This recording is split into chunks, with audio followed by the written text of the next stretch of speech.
नफ्स को कंट्रोल करने का तरीका क्या है? आजकल हर बंदा परेशान है और हर बंदे को इसका जवाब चाहिए कि हम अपने नफ्स को कैसे कंट्रोल करें। हम बहुत कोशिश करते हैं लेकिन हमारा नफ्स कंट्रोल नहीं होता। बहुत कोशिशें करते हैं लेकिन नफ्स कंट्रोल ही नहीं होता। इसका तरीका क्या है? हम अपने नफ्स को कैसे कंट्रोल करें? बहुत सारे लोग इसी परेशानी में आज मुब्तला है लेकिन उन लोगों को जवाब नहीं मिल रहा। तो मैं आपको नफ्स को कंट्रोल करने का तरीका बताता हूँ कि तुम अपने नफ्स को कैसे कंट्रोल करो। इंशाल्लाह मैं आपको 2 तरीके बताऊंगा नफ्स को कंट्रोल करने का। इन 2 तरीकों में से आप किसी एक तरीके पर भी अमल करोगे तो इंशाल्लाह अल्लाह ताला की ज़ात से उम्मीद है कि आप अपने नफ्स पर कंट्रोल कर लोगे, फिर नफ्स आपके कंट्रोल में आ जाएगा। आज हर बंदा नफ्स का गुलाम है। जिस तरह नफ्स उसे कह रहा है वो बंदा उसी तरह कर रहा है। लेकिन जब मैं आपको ये 2 तरीके बता दूंगा तो इंशाल्लाह नफ्स आपके कंट्रोल में आ जाएगा, फिर आप अपने नफ्स को कंट्रोल कर लोगे। देखो, नफ्स को कंट्रोल करने के 2 तरीके हैं। सबसे पहला तरीका जो हमारे बुजुर्गों ने कहा है कि नफ्स को कैसे कंट्रोल किया जाए।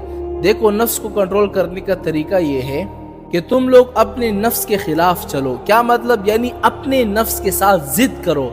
अब जिद तुम कैसे करोगे अपने नफ्स के साथ? मिसाल के तौर पर तुम्हारा जी चाह रहा है कि मैं पेट भर कर खाना खा लूं और तुम्हारा पेट 3 रोटियों से भरता है, तो तुम अपने नफ्स के साथ जिद करो कि नहीं, मैं 1.5 रोटी खाऊंगा। अगर तुम्हारा दिल चाह रहा है कि मैं फुला जगह सैर करने के लिए जाऊं लेकिन तुम नहीं जाना, अपने नफ्स के साथ जिद करना कि नहीं, मैं सैर करने के लिए नहीं जाऊंगा। अगर तुम्हारा जी चाह रहा है कि मैं 2 गिलास पानी पीऊं, नहीं, तुम अपने नफ्स के साथ जिद करना कि नहीं, मैं 1 गिलास पानी पीऊंगा। अगर तुम्हारा जी चाह रहा है कि मैं बाहर चला जाऊं, सैर व तफरी करूं, नहीं, तुम अपने नफ्स के साथ जिद करना कि नहीं, आज मैं बाहर नहीं जाऊंगा। जब तुम अपने नफ्स के साथ जिद करने लग जाओगे, अपने नफ्स के खिलाफ चलने लग जाओगे, तो इंशाअल्लाह ये नफ्स जो है ये आपके कंट्रोल में आ जाएगा। तो ये वो तरीका था जो हमारे बुजुर्गों ने कहा था। अब दूसरा तरीका क्या है नफ्स को कंट्रोल करने का? दूसरा तरीका ये है कि जब तुम्हारे जहन में गंदे ख्यालात आ जाए तो उस वक्त तुम्हें क्या करना है, तो फौरन उस गंदी चीज को अपने जहन से निकाल देना है। हम लोग क्या करते हैं कि जैसे ही हमारे जहन में कोई गंदी बात आती है हम उसको सोचने लगते हैं और सोचते हैं और सोचते हैं तो हमें और मजा आता है, और सोचते हैं तो हमें और ज्यादा मजा आने लगता है। तो उस वजह से नफ्स हमारे कंट्रोल में नहीं रहता। तो हमें करना क्या है, जैसे ही आपके जहन के अंदर गंदे ख्यालात आ जाए तो आपने फौरन ही उस गंदे ख्यालात को उसी वक्त अपने जहन से निकाल देना है।